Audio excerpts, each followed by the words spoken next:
প্রধান উপদেষ্টা অধ্যাপক ডক্টর মোহাম্মদ ইউনূসের সঙ্গে বৈঠকে বসেছেন মির্জা ফখরুল ইসলাম আলমগীরের নেতৃত্বে একটি প্রতিনিধি দল। বৃহস্পতিবার বিকেল ৩:৫০ বিএনপি মহাসচিব সহ নেতাদের বহন করা গাড়ি বেইলি রোডের রাষ্ট্রীয় অতিথি ভবন যমুনায় প্রবেশ করে। মহাসচিবের সঙ্গে রয়েছেন বিএনপির স্থায়ী কমিটির সদস্য আমির খসরু মাহমুদ চৌধুরী ও সালাউদ্দিন আহমেদ। বিএনপির মিডিয়া সেলের সদস্য শায়রুল কবির খান জানান, প্রধান উপদেষ্টার আমন্ত্রণে মহাসচিব স্যারের নেতৃত্বে বিএনপির একটি প্রতিনিধি দল এখানে এসেছেন। ডক্টর ইউনূস প্রধান উপদেষ্টা হিসেবে শপথ নেওয়ার পর গত ১২ আগস্ট বিএনপি মহাসচিবের নেতৃত্বে ৭ আগস্টের স্থায়ী কমিটি যমুনায় প্রথম বৈঠক করেন। এর আগে আজ বৃহস্পতিবার সকালে গুলশানে বিএনপি চেয়ারপারসনের কার্যালয়ে দলটির মহাসচিব মির্জা ফখরুল ইসলাম আলমগীরের সঙ্গে সাক্ষাৎ করেছেন ঢাকায় রাশিয়ার রাষ্ট্রদূত আলেকজান্ডার ভিকেন্তিয়াভিচ মান্টিটস্কি। আলোচনা শেষে সাংবাদিকদের ব্রিফ করেন বিএনপির স্থায়ী কমিটির সদস্য আমির খসরু মাহমুদ চৌধুরী। তিনি বলেন, দুই দেশের মধ্যে ব্যবসা বাণিজ্য, বিনিয়োগ, বৈজ্ঞানিক, জ্বালানি ও সাংস্কৃতিক সহযোগিতার বিষয়ে আলোচনা হয়েছে।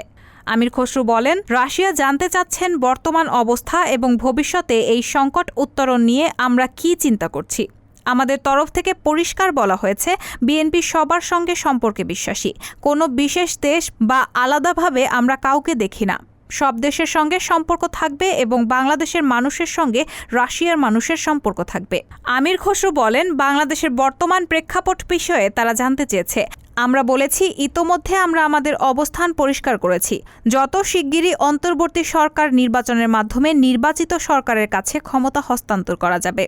তিনি বলেন, আমরা বলেছি, আমরা অন্তর্বর্তী সরকারকে এবং তাদের কার্যক্রমে আমরা পূর্ণ সমর্থন দিচ্ছি। যত তাড়াতাড়ি সম্ভব যে রিফর্মগুলো নিয়ে আলোচনা হবে সেগুলো তাড়াতাড়ি করে একটা নির্ধারিত সময়ে সুষ্ঠু নির্বাচন হবে। তিনি আরও বলেন, বিএনপির পররাষ্ট্রনীতি হচ্ছে আমরা সবার সঙ্গে সুসম্পর্ক রেখে সে দুই দেশের মধ্যে যে কম্পারেটিভ অ্যাডভান্টেজগুলো আছে সেগুলোর সুযোগ নিতে হবে।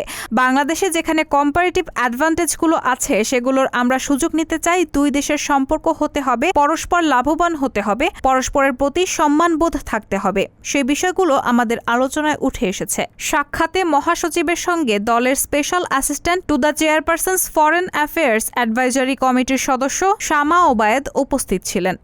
রায়হানা মুন, সবার কথা।